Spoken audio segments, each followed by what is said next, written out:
Sasa mimi kwa heshima ilikuwa haifai nizungumze kwa sababu watu wa Nyali washazungumza na ilikuwa ni kipindi cha Mama County azungumze. Simuniruhusu nikae, nitazungumza siku nyingine. Wangapi wanasema nisizungumze nikae? Wangapi wanataka nizungumze wanyoshe mkono? Hai, lakini kuzungumza kwangu mimi huwa si bembelezi, sipendi kubembeleza. Mheshimiwa Nyota ametoka hapa na amesema madiwani walipitisha kitu kinaitwa revolving fund na karibuni mutapewa. Sina hakika ya hilo. Sijui kama mnanielewa. I am not sure that you people will get money. I am not sure. Madiwani walifanya sehemu yao, lakini Governor Abdulswamad ni fedhuli, huenda mkawa hamutapata. Sijui kama tunaelewana. Niendelee ama nikakae?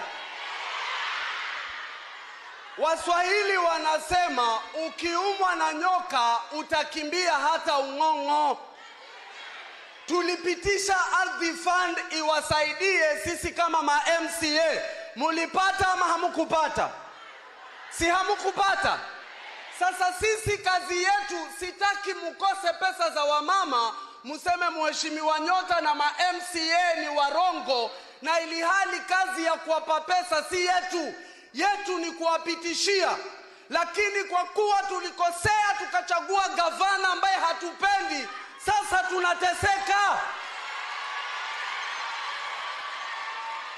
Sijui kama mnanielewa. Na ikifika hapa bosi speaker haunipi pa kwenda, kwa sababu wewe una kura yako na mimi nina kura yangu. Hapa atakayempigia kura Abdulswamad tutakosana na yeye vibaya sana.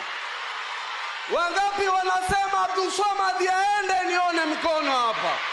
Aende asiende?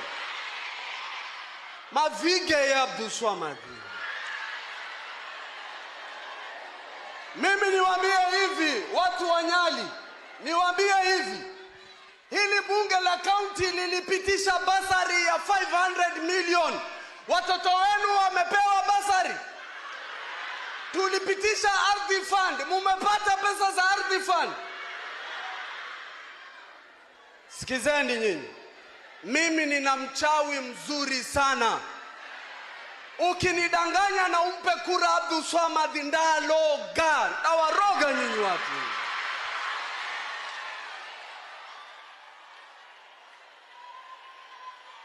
Tunaelewana ama hatuelewani? Tumepitisha pesa nyingi za kuhakikisha Makadara kuna madawa, lakini watu wa KMPDU wamekuja wametuambia Makadara haina dawa. Pesa zinariwa hedu kaziriwa. Zinariwa hedu kaziriwa. Abdulswamad aende ama asiende? Hicho ndo kibwagizo changu cha leo.